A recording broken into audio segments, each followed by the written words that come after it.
सुनीता की दो बहुएं थी, सोनी और सिमरन। सिमरन अपने कमरे में सो रही होती है कि तभी उसके फ़ोन की रिंग बजती है। हे भगवान, ये सुबह सुबह कौन कॉल कर रहा है? ये अननोन नंबर से कॉल कौन कर रहा है मुझे? वो भी इतनी सुबह सुबह। कहीं शुभम तो नहीं अननोन नंबर से कॉल कर रहे हैं? देखती हूँ। सिमरन फ़ोन उठाती है। ये औरत, ये कोई लेडी मुझे क्यों कॉल कर रही है? अरे तू सुन रही है ना बहू, मैं 1 घंटे में वहाँ आ रही हूँ। बहू? इससे पहले सिमरन कुछ कह पाती, उसका फ़ोन कट हो चुका था। सिमरन हड़बड़ाते हुए अपनी सास के पास जाती है और अपनी सास को उस फ़ोन कॉल के बारे में बताती है। माँ जी, आप यहाँ हैं तो मुझे वो कॉल, मुझे बहू कह के किसने कॉल किया था? अरे तुझे कोई गलत फहमी हुई होगी। मैं तुझे क्यों कॉल करूँगी? मैं तो यही हूँ। हो सकता है वो कोई क्रॉस कनेक्शन हो। आजकल तो नेटवर्क भी डिस्टर्ब रहता है। सारा दिन तो तुम कमरे में रहती हो, अब तुम्हें उल्टे सीधे सपने आने लग गए हैं। बस दिन भर तुम्हें काम काम, पता नहीं ऐसा कौन सा ऑफिस का काम रहता है तुम्हें जो 24 घंटे ख़त्म ही नहीं होता। जिस दिन से तुम शादी करके यहाँ आई हो, काम के अलावा तुम्हें कुछ सूझता ही नहीं, तो उल्टे सीधे सपने आएंगे ही ना। मैंने कोई सपना नहीं देखा दीदी, मुझे सच में कॉल आया था। उस लेडी ने मुझे ये भी कहा है कि वो 1 घंटे में आने वाली है। अगर वो आएगी तब आपको मुझ पर विश्वास हो जाएगा ना। धीरे धीरे घर का माहौल गर्म हो रहा था और घर के सभी मेंबर इस मैटर पर अपनी टिप्पणी दे रहे थे। तभी 1 घंटे बाद घर की घंटी बजती है। मैं जाके देखती हूँ। अरे बुआ जी, आप? तू तो ऐसे बोल रही है जैसे मैं बिन बताए आ गई हूँ। यहाँ मैंने सुबह फ़ोन तो किया था, मैंने सिमरन बहू को बताया तो था कि मैं आ रही हूँ। अच्छा, तो वो नंबर आपका था। अब बुआ जी आई हैं तो सब मुझे यहीं बैठने को कहेंगे, फिर दिन भर इनकी सेवा करूं। ना बाबा ना, यहाँ से खिसकने में ही फ़ायदा है। इन सब चक्कर में तो 9 बज गए। मम्मी जी, 9:30 बजे तो मेरा ऑफिस शुरू हो जाएगा। मैं नाश्ता करके कमरे में जाती हूँ। भाभी, आप जल्दी से मुझे नाश्ता दे दो। नाश्ता दे दो? मुझे जैसे पैसे कमा के देती हो। मैं भी तो तुम्हारे साथ यही थी सिमरन। नाश्ता तो अभी नहीं बना, अब नाश्ता बनाने में कम से कम 1 घंटा तो लगेगा ही। चलो तो मैं बाहर से मंगवा लेती हूँ। एक काम कर बहू, सबके लिए बाहर से ही नाश्ता मंगवा ले। अब तुम्हारी बुआ जी आई हैं तो हम भी थोड़ा टाइम दीदी के साथ बिता लेंगे। ना चाहते हुए भी सिमरन को सभी के लिए नाश्ता मंगवाना पड़ता है। सोनी सभी को नाश्ता परोसती है और सिमरन को नाश्ता मिलते ही सिमरन फौरन अपनी प्लेट लेकर अपने कमरे में चली जाती है। और सुबह के 9:30 बजे के कमरे में गई सिमरन दोपहर के 1:30 बजे कमरे से बाहर आती है।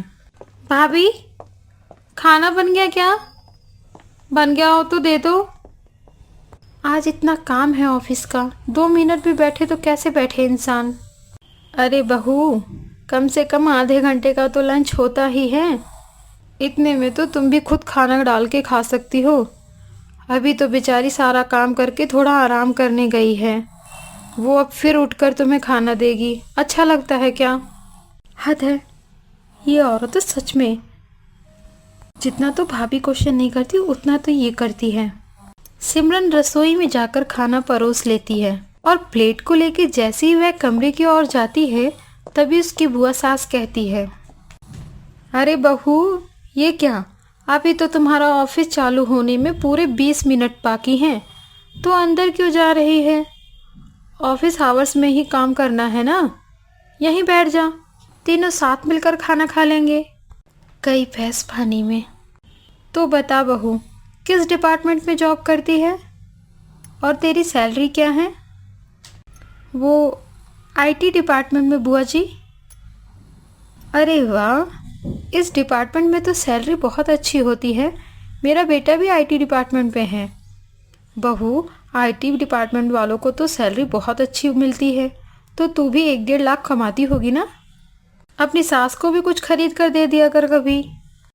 क्या बहू, तू इतना कमा लेती है, ये तो अच्छी बात है। हमें तो कुछ नहीं चाहिए, बस शुभम पे जो कर्ज है शादी का वो तुम दोनों मिलकर भर लो। बस ईएमआई चुकाने में मदद कर दिया करो उसकी, वो बेचारा दिन रात काम करता है। हाँ बहू, 8 महीने हो गए हैं शादी को, अब तक तो तुमने कुछ पैसे जमा कर ही लिए होंगे। अरे यार। बुआ जी, मेरे ऑफिस का टाइम हो गया है, मैं बाद में बात करती हूँ। वैसे भाभी, आपकी बहू के सामने मैंने कुछ कहा नहीं। भाभी, पर ये सब क्या है? शादी को कितने महीने हुए हैं? इतने दिनों में ही रंग दिखा दिया इस लड़की ने आपको। अब क्या सारा काम बड़ी बहू करेगी? बड़ी बहू ही करे बस। ऐसे ही घर के बंटवारे होते हैं भाभी। तभी सोनी को कहने का मौका मिल जाता है। क्या बताऊं बुआ जी, सिमरन ने शुरुआत के 10-15 दिन तो ऐसे काम किया, मुझे लगा कि मुझे इससे ज़्यादा कामकाजी देवरानी मुझे कहीं नहीं मिलेगी। अब वो इतना काम कर रही थी तो रसोई का काम मैं ही कर लेती थी। एक दिन माँ जी ने कह दिया, बेटा दिन में एक ही बार झाड़ू पोछा लगा लिया कर, थोड़ा रसोई भी संभाल लिया करो। सुबह सुबह सबको जॉब पर जाना होता है। मुश्किल से 4 दिन ही रसोई संभाली होगी सिमरन ने कि बस उस लड़की का ऑफिस शुरू हो गया। अरे नहीं नहीं दीदी, ऐसी बात नहीं है। समदन जी का सामने से फ़ोन आया था मुझे कि सिमरन के ऑफिस से बार बार कॉल आ रहा है कि इतने दिन तक ऑफिस वाले छुट्टियां नहीं देते ना।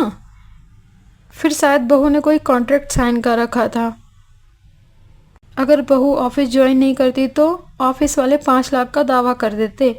फिर मुझे लगा शुभम ने भी शादी के चक्कर में लोन ले रखा है, तो बहू कम से कम अपना खर्चा तो निकाल ही लेगी, इसलिए मैंने भी कह दिया कि बहू ऑफिस ज्वाइन कर ले। जैसे तैसे दिन बीत रहे थे। सविता के आने के बाद सिमरन की तो ऐसी हालत थी कि उसने कमरे से बाहर निकलना ही छोड़ दिया। कभी काम का प्रेशर, कभी कुछ, और इसी तरह उसने धीरे धीरे 1 सप्ताह बिता दिए। क्या बताऊं शिल्पा यार, मेरी बुआ सास के चक्कर में मेरा बाहर आना जाना भी नहीं हो पा रहा। इतनी क्वेश्चन करती है वो। एक काम करना तो यार, तू मेरे घर आ जा पहले, और सुन मेरी बात, तू पहले की तरह ना मेरे घर में तुरंत मेरे कमरे में आ जाइयो, और खाने का जितना भी सामान है ना वो पर्स में रख लियो। उनके चक्कर में बाहर का भी खाना नहीं खा पा रही, सब बंद हो गया यार। अपने लिए मंगवा तो पूरे घर के लिए मंगवाना पड़ता है। अब सिमरन की मानकर शिल्पा सीधा दरवाजे से सिमरन के रूम में चली जाती है।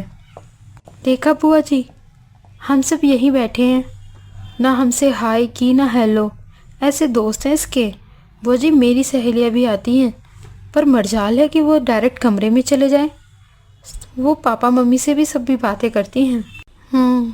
देख तो रही हूँ बहू मैं, आखिर ऐसा क्या है इसके कमरे में जो सिमरन कमरा छोड़ना ही नहीं चाहती। शाम को जैसे ही सिमरन अपनी फ्रेंड को दरवाजे तक छोड़ने जाती हैं, तभी बुआ जी छुपके से अपने फ़ोन का कैमरा ऑन कर आ जाती हैं। हे भगवान, बहुत काम है, इसके चक्कर में सारा टाइम वेस्ट हो गया। 8 बजे तक काम करके सारा काम फिनिश कर दूंगी। इतना कहते हुए सिमरन अंदर जाती है। रात को, भाभी खाना बन गया? हाँ बन गया बहू, जा सबके लिए रसोई से खाना निकालना। इधर सिमरन खाना निकालने जाती है और उधर बुआ जी जल्दी से फ़ोन निकाल लाती है और सारी रिकॉर्डिंग देख लेती है। तो बहू कैसी लगी कंचना मूवी? अकेले ही देखती है? और किस कंपनी में जॉब करती हो? ज़रा बताना, मुझे अपनी बहू की जॉब लगवानी थी। हे भगवान, वो मम्मी जी, मैं सारी बात मम्मी को बताती थी तो मम्मी जी ने कहा कि ऑफिस का बहाना बना ले, इसलिए मैं 24 घंटे कमरे में रहने लगी और जहाँ भी जाती ताला लगा के जाती ताकि मेरा राज कभी ना खुले। तेरी हरकत देखकर ही मैं समझ गई थी। बहू, तेरी सास सीधी है। हम बहुओं पर एक्स्ट्रा प्रेशर नहीं डालते, वरना कहीं और होती तो एक दिन भी गुजारा नहीं होता तुम्हारा। यूँ ससुराल की हर बात घर पर नहीं बताते। अब सिमरन को सब समझ में आ जाता है और अब सिमरन अपनी जेठानी के साथ मिलकर काम करती।